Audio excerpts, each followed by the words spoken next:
अस्मद्गुरु परमगुरून् यतिवरपूर्णो सयामुनं रामं पद्माक्षनाथ षडजित्सेनेश रमापतीन् वन्दे वन्दे बृन्दावनचरं वल्लवी जनवल्लभं जयन्ती सम्भवं धाम वैजयन्ती भूषणं श्रीमान् वेङ्कटनाथार्य कवितार्के केसरी वेदान्ताचार्यवर्यो मे सन्निधत्तां सदा हृदि பஞ்சப்பரசமயம் மாற்ற வந்தோன் வாழியே மண்ணு புகழ் பூதூரான் மனமுகப்போன் வாழியே கஞ்சத் திருமங்கையுகக்க வந்தோன் வாழியே கலியனுரை குடிகொண்ட கருத்துடையோன் வாழியே செஞ்சொல் தமிழ்மறைகள் தெளிந்துரைப்போன் வாழியே திருமலைமால் திருமணியாய் சிறக்க வந்தோன் வாழியே தஞ்சப்பரகதியை தந்தருள்வோன் வாழியே செந்தமிழ் தூப்புல் திருவேங்கடவன் வாழியே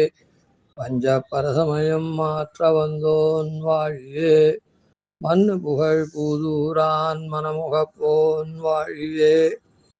இந்த பூதூரானுடைய சித்தாந்தத்தை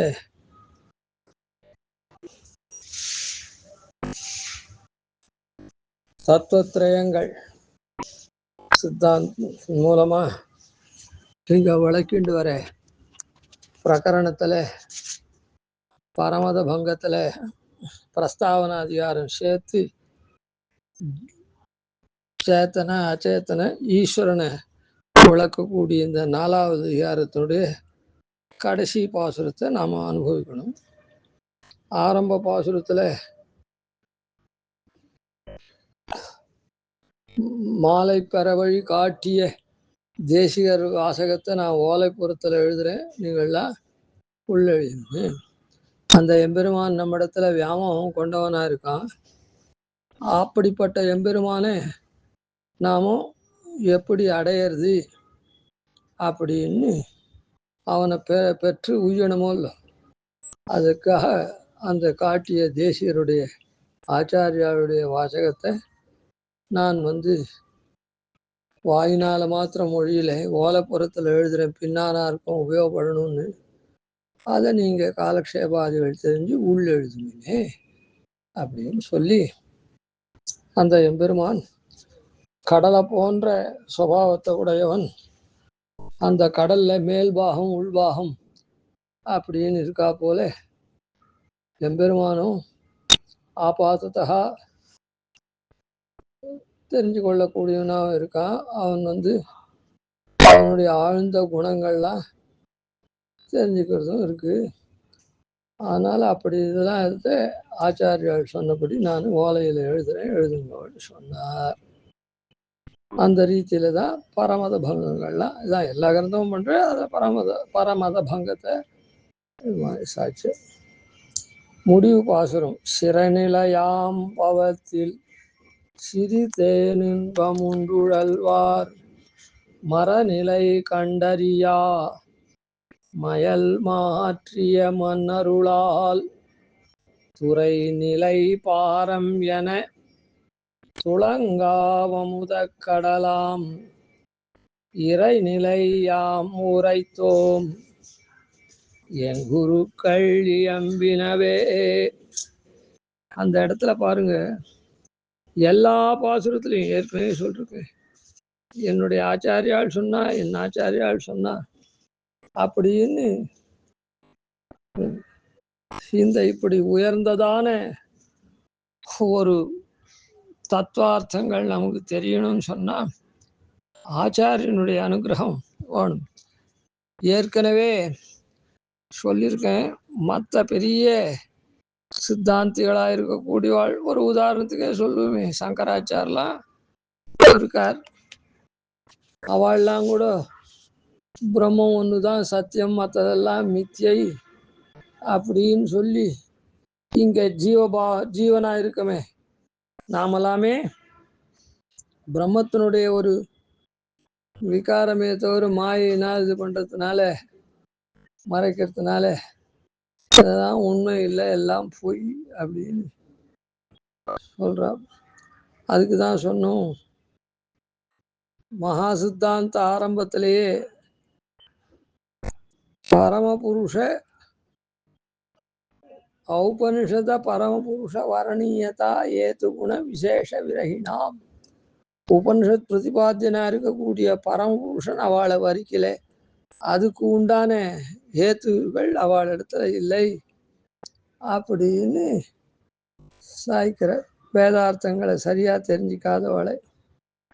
அதனால இந்த தத்துவங்கள் உண்மை நிலை நமக்கு தெரியணும்னா ஆச்சாரியால் அனுகிரகம் வந்து ஆச்சாரியர் மூலமா தான் இந்த தத்துவங்கள்லாம் தத்துவார்த்தங்கள்லாம் தெரிஞ்சுக்கணும். அதனால இந்த இடத்துலையும் எங்குருக்கள் இயம்பினவே, எங்குருக்கள் இது சொன்னார் அப்படின்னு சொல்ற. சிறை நிலையாம் பவத்தில், சிறை நிலையாம் பவத்தில், சிறை நிலை சிறை தன்மை போன்றது. என்னது? சிறை தன்மை போன்ற பவம், சம்சாரம் இருக்குது. இந்த சம்சாரம், இந்த சம்சாரத்துல கட்டுண்டு இருக்கும். சம்சாரத்துல நாம கட்டுண்டு இருக்கோம். எப்படி சிறையில சிறை கூடத்துல அடைப்பட்டவன் தன்னுடைய இஷ்டப்படிக்கு சஞ்சரிக்க முடியுமா? முடியாது. அந்த வளாகத்துக்குள்ள அது எவ்வளோ இடம் அவனுக்கு கொடுத்துருக்கானோ அந்த இடத்துக்குள்ளதான் அவன் இருக்க முடியுமே தவிர வேற வெளியில அவன் சஞ்சரிக்கவே முடியாது. அது தவிர அங்க என்ன அவன் கொடுக்குறானோ சாப்பாடு பாடு, அதுதான். நாம சிறையில ஜெயிலில் இருக்குமே, சாப்பிடாத இருக்கலாம், நாள் பூரா அங்க வந்து நம்ம பரிபவப்படுத்தின்னு இருக்கான், துக்கப்படும்படி பண்றான், என்னத்துக்கு இந்த சாப்பாடு அப்படின்னு விடுவானா? இந்த சாப்பாடை சாப்பிட்டானா இந்த சரீரத்தை வச்சுன்னா இந்த சரீரத்தை அவன் உடனே அடிச்சு உதச்சி இதெல்லாம் பண்றான். எதுக்கு? அந்த சாப்பாடு வேணாம் அப்படின்னு கூட தோன்றதா? இல்லை.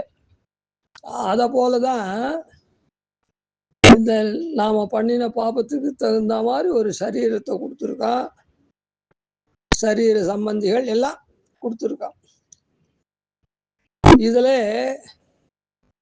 சிறை, இதுல இருந்து வெளியில வர முடியாதபடிக்கு அப்படியே நாம என்ன பண்றோம், அந்த சரீரத்துக்கு உண்டான பந்துக்களையோ சரீரத்தையோ அதெல்லாம் அனுபவிச்சுட்டு அப்படியே இருந்துட்டு இருக்கும். அது துக்கங்கள் ஏகமா கலசி இருக்குது. சில சில இதுவும் வருது, அதாவது சிறந்த அனுபவம் சிலது வருது. அது ரொம்ப கம்மி. எப்படி ஜெயிலில் இருக்கவனுக்கு ஒரு வேளை ஆகாரம் கொடுக்குறான்னா மீதி போதெல்லாம் அவனை துன்புறுத்தின்றே இருக்கான். அப்படி இருந்தா இந்த சாப்பாடு வேணான்றானா? இல்லை. அந்த சாட்டை ஒரு நாளைக்கு நல்லதா போட்டான்னா அது என்னென்ன இருக்குது அப்படின்னு ருசிச்சு வேற சாப்பிட்றான். சிறை நிலையாம் பவத்தில், அதுபோல சிறை நிலைய போல ஒத்ததான இந்த பவம் சம்சாரத்துல நமக்கு துக்கம்தான் நிறைய இருக்குது. ஆனா சிறு தேன் இன்பம் உண்டுழல்வார்,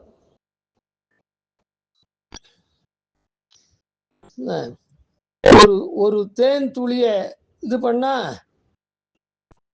நாவால் நக்கினா அது எவ்வளோ சுகம் கொடுக்குமோ, இன்பம் கொடுக்குமோ, அந்த மாதிரி அல்ப சுகங்கள் இதுல இருக்கு. அத்தை உண்டு இதுலயே ஒழுண்டு இருக்கும். இதுல இருந்து வெளி வரானோ? இல்லை. ஏன்னா அந்த சின்ன ஒரு பொட்டு தேன் இருக்க, இந்த பொட்டு தேனை நாவால ருசிச்சுட்டு அப்படியே இன்னொரு தடவை எப்ப இது கிடைக்கும் அப்படின்னு அதுக்காக பாடுபட்டு இருக்கான்.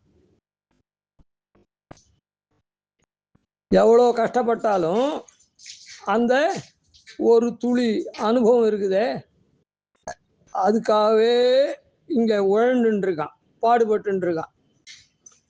அதான் முன்னையே சொன்ன, ஜெயிலில் இருக்கவன் இந்த சாப்பாடு எப்போ கொடுக்க போகிறேன், அடித்து உதச்சின்னு இருக்கான், இந்த சாதம் வந்தால் தேவையில்லையா வராட்டா தேவையில்லையா அது விட்றான் இல்லை, அதை அந்த டயத்துக்கு எதிர்பார்த்துருக்கான். அதுபோல் சிறநிலையாம் பவத்தில் சிறுதேன் இன்பம் உண்டு உழல்வார் அதிலேயே ஒன்றுன்னு இருக்கான். அதை விட மனசு இல்லாத இந்த சம்சாரத்தில் எவ்வளோ துக்கம் வந்தாலும் அதை பொறுத்துண்டு இதிலேயே ஒன்றுன்னு இருக்கான். மறை நிலை கண்டறியா. இப்படி இருக்கிறதுக்கு மறைநிலை வேதத்துல நமக்கு என்ன அறிவிக்கிறது அப்படின்றத கண்டு அறியல. மறைநிலை கண்டறியா. அந்த மறையினுடைய வேதத்துல என்ன நமக்கு நல்வழி உபதேசம் பண்றது, இந்த சிறை நிலையிலேருந்து நாம எப்படி விடுவிச்சுண்டு இந்த சிறு துளியான தேன் இன்பத்தை இல்லாத பேரின்பத்தை எப்படி பெறதுன்னு மறையில சொல்லப்பட்டிருக்கு. ஆனா வேதத்துல சொல்லப்பட்டிருக்கு, அந்த மறை நிலை கண்டறியா அந்த பிரகாரத்தை மறையில எப்படி சொல்றது வேதத்துல அப்படின்றத கண்டு அறியாதபடி நமக்கு மயல் அஜ்ஞானம் இருக்குது. என்ன அஜ்ஞானம்? இந்த பேரின்பத்தை சொல்லிருக்குது, பேரின்பத்துக்கு உபாயத்தை சொல்றது, அதெல்லாம் நாம கண்டு அறிய முடியாதபடி அஜ்ஞானம். இந்த சிறு தேன் துளி இன்பம் இருக்குதே, இதை எப்படி பெறுறது, இதை எப்படி அனுபவிக்கிறதுன்றது தான் அதை விட்டுட்டு பார்த்துட்டு இருக்கும். மரநிலை கண்டறியா அப்படிப்பட்டதான அஜ்ஞானம் இருக்குதே, அந்த அஜ்ஞானத்தை மயல் மாற்றியா அந்த அஜ்ஞானத்தை போக்கி மறைநிலையை நமக்கு காண்பிக்கிறவர் யாரு? ஆச்சாரியார். அந்த ஆச்சாரியால் எதனால நம்ம கிட்ட எதனா இவங்கிட்ட இவனுக்கு இதெல்லாம் சொல்லி கொடுத்தா நிறைய சம்பாவனை பண்ணுவான், இவனுக்கு நாம சொல்லி கொடுத்தா இன்னும் 10 பேரை நமக்கு சேர்த்து விடுவான், இல்லை இவனுக்கு சொல்லி கொடுத்தா நமக்கு பெரிய கியாதி வரும், இவன் பெரிய ஆளுக்கு இவர் சொன்னார், இவன் ரொம்ப பிரபு, இந்த பிரபுவுக்கு அவர் ஆச்சாரியனா இருந்து சொல்லி கொடுத்தார் அப்படின்னு ஆன மாதிரி எதனா கியாதி லாப பூஜைக்காக எதனா சொல்றாளா? இல்லை. மயல் மாற்றிய மண் அருளால் அவளுடைய வலியதான அருள். என்ன வன்மையான வலியதான அருள்? மண் அருள் அப்படின்னு சொன்னா, இந்த ஜீவன் எப்படியானா உயவனும் அப்படின்ற ஒரே கிருபை, வலியதான கிருபை. ஐயோ இது சம்சாரத்தில் இப்படி அல்லல் பட்டு இருக்கே, இதையே பெருசா நினைச்சுட்டு இதுக்கே உழன்று காலத்தெல்லாம் வீணாக்கிறானே, அதனால இது எம்பெருமான இடத்துல சேரும்படியான வகையில இதுக்கு உபதேசம் பண்ணணும் அப்படின்னு எந்த கியாதி லாப பூஜைக்காக இல்லை, அதுவே அந்த மண் அருளால் அவருடைய வலிமையான அருள்.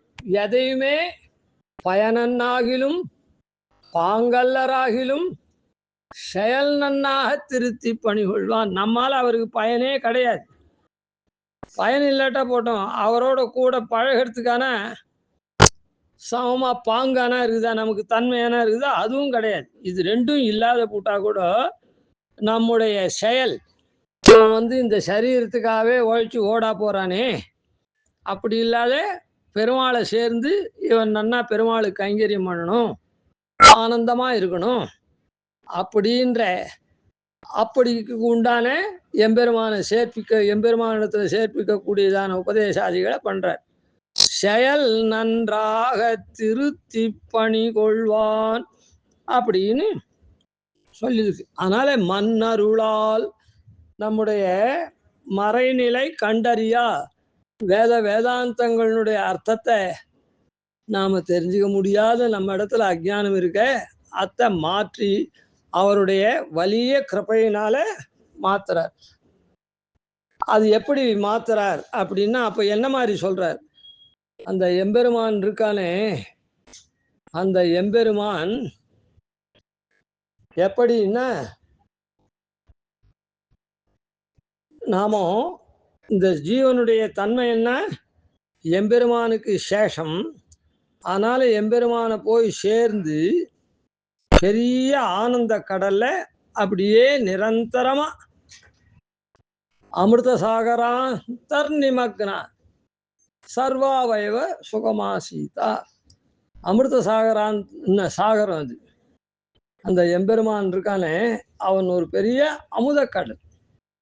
அதில் அப்படியே மூழ்கி எல்லா அவயவும் சுகமா இருக்கு அப்படின்ற போல அந்த எம்பெருமான் அப்படி பெரிய அமுதக்கடல். அந்த அமுதக்கடலுக்கு எப்படி போய் இறங்கி போறது? எதனா ஒரு பெரிய இடம் இருந்தா அதை உள்ள போறதுக்கு ஒரு இடம் வேணுமோ இல்ல, ஒரு நீர் நிலையெல்லாம் இருந்தா துறை வேணும். எங்க வேணா உள்ள நுழைய முடியாது. அதனால அது உள்ள நுழையிறதுக்கு அதுல இறங்கு துறைன்னு பேர். இப்போ குளம் அதெல்லாம் இருந்ததுன்னா அதுக்கு படிக்கட்டு அது இது வச்சு துறை இருக்கும். ஏன் நதியெல்லாம் கூட இருந்தா எல்லா இடத்துலையும் இறங்க முடியாது. சில இடத்துல தான் துறை இறங்கு துறை இருக்கும். மீதி இடத்துலாம் இறங்க முடியாத பொதார் அது இதெல்லாம் இருக்கும். அதனால இந்த அமுதக்கடல்ல எப்படி இறங்கணும்னா துறை நிலை பாரம் என துளங்காவமுதக்கடலாம் இறைநிலை. அந்த இறைநிலை எப்படிப்பட்டது? துளங்கா அமுதக்கடல். கொஞ்சம் கூட கலங்காத, நிலை கலங்காத அமுதக்கடல். எவ்வளோ பேர் அந்த அமுதக்கடல்ல எத்தனை கோடிக்கணக்கான பேர் மூழ்கி எழுந்து ஆனந்த அனுபவம் பண்ணா கூட அது கலங்கவே கலங்காது. சில இடத்துல நீர்நிலை இருக்கும், வெறும் ஒருத்தர் இறங்கினாலே கலங்கி கூடும். சில இடத்துல நீர்நிலை இருக்கும், 4 பக்கத்துலையும். இப்போ தேவபெருமாளுக்கு பிரம்மோற்சவம் வரப்போறது இது இருக்கு. அனந்த சரஸ்ல 1000 பேர் 2000 பேர் இறங்கி ஒரே சமயத்துல அவபிருத்த ஸ்நானம் பெருமாளோட பண்ணா கூட அது கொஞ்சம் கூட கலங்கவே கலங்காது. அது போல சரி, அப்படிப்பட்ட எம்பெருமான் இறைநிலை. அந்த இறைநிலைக்கு இறங்கு துறை என்ன அப்படின்னா துறை. அந்த எம்பெருமானை தான் துறை.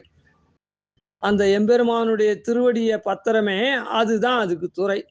ஆழ்வார் என்ன அதான் ஆச்சாரியால் என்ன சொல்றா, இந்த அமுதக்கடலை இந்த சிறுதேன் இன்பம் விட்டு அமுதக்கடலை நாம குளிக்கணும் அப்படின்னு சொன்னா, மகிழணும்னு சொன்னா என்ன பண்ணணும்? அந்த அமுதக்கடல்ல நாம இறங்கணும். அதுக்கு துறை என்ன? துறை இறங்கு துறை என்னன்னா அவனே தான், எம்பெருமானே தான். எம்பெருமானுடைய திருவடியை பிடிக்கிறது தான் இறங்கு துறை. துறை நிலை. சரி, நான் அதை நாம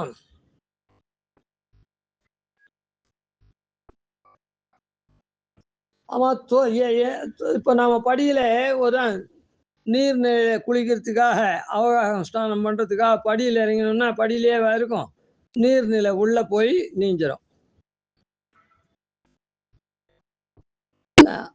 ஆனா அதான் அவன் துறையா இருக்கான். அவனே தான் நிலையா இருக்கக்கூடியவனும். நாம அவன் திருவடியை பற்றிட்டு வேற எங்கேயோ போல, அவன் திருவடியிலே தான் கைங்கரியம் பண்றோம், அவன் திருவடியிலே தான் ஆனந்தத்தை பெறறோம். அதனால துறை நிலை. அவன் துறையாவும் இருக்கான், இறங்கு துறையாவும் இருக்கான். நிலையா நின்று நாம அனுபவிக்கணுமே, அப்படிப்பட்ட நிற்கும் இடமாவும் அவனே இருக்கான். நாம அவனுடைய திருவடியை பத்திரம் இறங்கு துறையா. அப்புறம் எங்க நாம கைங்கரியம் பண்றோம்? அவனுடைய திருவடியிலே தான் கைங்கரியம் பண்றோம். அதனால அந்த இடத்துலயே நாம நிலையா இருக்கும். அதனால ஆனந்த அனுபவம் பண்றதுக்காக பற்றுறது அவனுடைய திருவடியை. அந்த ஆனந்த அனுபவம் பண்ணி அனுபவத்தை பெறக்கூடிய இடமும் அவனுடைய திருவடியை. அதான் துறை நிலை. அவன் நிலையா நாம நிற்கும் இடமும் அவன்தான். சில பேர்கிட்ட நாம போய் வேலை வாங்கி தர சொன்னா அவர் என்ன பண்ணுவார்? ரெக்கமெண்டேஷன் பண்ணுவார். அப்புறம் வேற ஒருத்தர்கிட்ட ரெக்கமெண்ட் பண்ணி அவர் கம்பெனியில் போய் வேலை பண்ணணும். நாமும் இவரை தான் போய் பார்த்தோம், நாளையிலேருந்து எங்கே போகணும், இவர் இடத்துல போகக்கூடாது, வேற ஒருத்தர் இடத்துல போகணும். அப்படி இல்லை பெருமாள். அதான் இவர் இடத்துல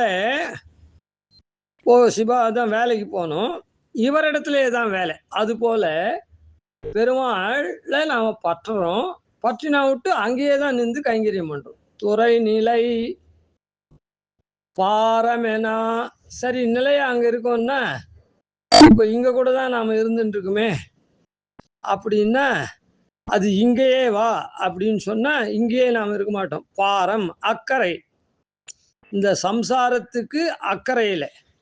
அதனால இப்போ மோட்சம்ன்றது எங்க அப்படின்னு சொன்னா சில ஸ்ருதிகள்லாம் சொல்றா போல இருக்கும், இங்கேயே பிரம்மானுபவம் கிடைக்கிறது அப்படின்னுட்டு, பிரம்மானுபவத்தை பண்றோம்னுட்டு. அதுதான் சில பேர்லாம் என்ன ஜீவன் முக்தாள் அது இதுன்னா அதை கொண்டு தான் சொல்றாங்க. கிடையாது. தேச விசேஷத்துல போய் தான் நமக்கு மோட்சம். தேச விசேஷம்னா இந்த சம்சார மண்டலமாகிற இந்த பிரகிருதி மண்டலம் இல்லாத வைகுண்ட தேசம் இருக்குது, நித்திய விபூதியான வைகுண்ட தேசம், அங்க போய் தான் நமக்கு மோட்சம். அதனால அது சம்சார மண்டலத்துக்கு பாரம் அக்கறையா இருக்குது, இங்க இல்லை. துறை நிலை பாரம். ஆனா இப்ப துறை இறங்கு துறைன்னா அவனுடைய திருவடியில தான் சரணாகதி பண்றோம், அது இங்கதான் அவனுடைய திருவடியில் தான் நேத்தமா கைங்கரியம் பண்றோம். அதனால அவன் அப்படி இருக்கான். ஆனா அவன் எங்க நமக்கு இந்த கைங்கரியத்தெல்லாம் தரான், அங்க தரான்.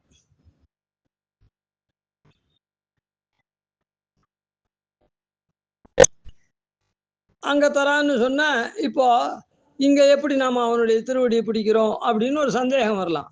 ஆதியம் சோதி உருவை அங்கு வைத்திங்கு பிறந்த வேத முதல்வன், நாமெல்லாம் அவனை பற்றும்படியா ஆதி அம்சோதி இருக்குதே பரரூபம் பெருமாளுக்கு, அங்கு வைத்து அதை அங்க பரமபதத்திலே வைத்துட்டு இங்கு பிறந்தா இந்த லீலா விபூத்தியில் அவன் ராமனாவும் கிருஷ்ணனாவும் சும்மனாவும் இன்னும் எத்தனையோ திவ்யதேச எம்பெருமான்களாகவும் திருக்கோயிலில் அர்ச்சாவதாரமா இப்படிலாம் அவதாரம் பண்றான். அதனால இங்க துறை நிலை பாரம், அவன் அக்கறை, சம்சாரத்தினுடைய அக்கறையும் அவன்.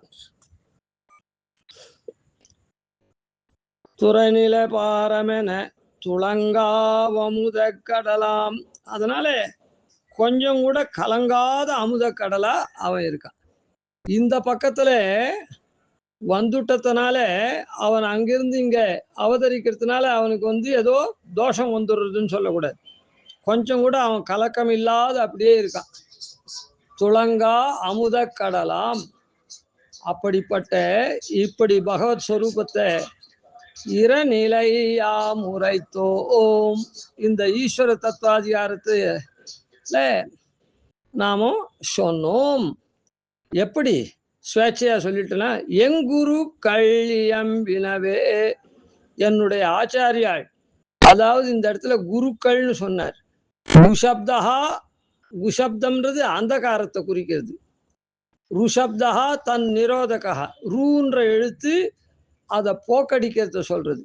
அந்தகார நிரோதித்வாத்து குரு ரீத்தியபிதீயத்தை, கூன்ற சப்தம் அந்தகாரத்தையும் ரூன்ற சப்தம் அதை போக்கடிக்கிறதையும் சொல்றதுனால அந்தகாரத்தை நமக்கு போக்கடிக்கிறதுனால, அஜ்ஞானமான இருளை போக்கடிக்கிறதுனால அவருக்கு குருன்னு பேர். அதை தான் இந்த இடத்துல எங்குருக்கள் இயம்பினவே, என்னுடைய ஆச்சாரியாள், என்னுடைய குரு இந்த மாதிரி சொன்னார், அதை நான் இங்க சொன்னேன் அப்படின்னு சொல்றேன். கவிதார்க்கிக சிம்ஹாய கல்யாண குணசாலினே ஸ்ரீமதே வெங்கடேஷாய வேதாந்த குரவே நமः. ஆதிவன்ஷடகோபாதீன் யதிவர்யான் பஜே நிஷம் ஸ்ரீரங்கபூர்வஷடஜித்யதீசானபதாஸ்ரயம் ஸ்ரீவத்சவம்சதிலகம் வந்தே ஸ்ரீகிருஷ்ணதேசிகம்.